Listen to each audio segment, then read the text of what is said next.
ai vendim u dha nga gjykata kushtetuese dhe vendimet zbatohen. Ai vendim pezulloi masën e parë të marrë nga ana e gjykatës, atë të pezullimit nga detyra.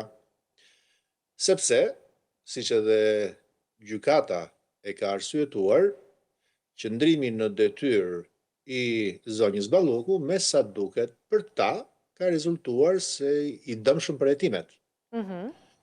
Mund të helmohen provat ose mund të ketë rrezik që të kryejë të njëjtën vepër penale. Këto janë arsye ligjore.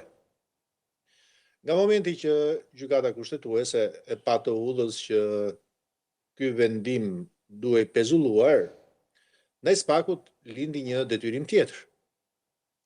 Rreziku që provat mund të helmohen apo rreziku që mund të kryen të tjera vepra penale ekziston pavarësisht vendimit të gjykatës kushtetuese. E në këtë situatë, me sa duket, Spaku ka zgjedhur opsionin që përkundrejt këtij rreziku që dëmton hetimet, të kërkojë një masë tjetër sigurimi. Sigurisht, zonja Balluku tashmë ka edhe imunitetin e deputetit, Po. e për këtë arsye, me sa duket, i është drejtuar kuvendit që të lëshojë autorizimin dhe pasandaj Spaku, nëse lëshohet ky autorizim, do t'i drejtohet gjykatës për të kërkuar masën e arrestit on burg o në shtëpi.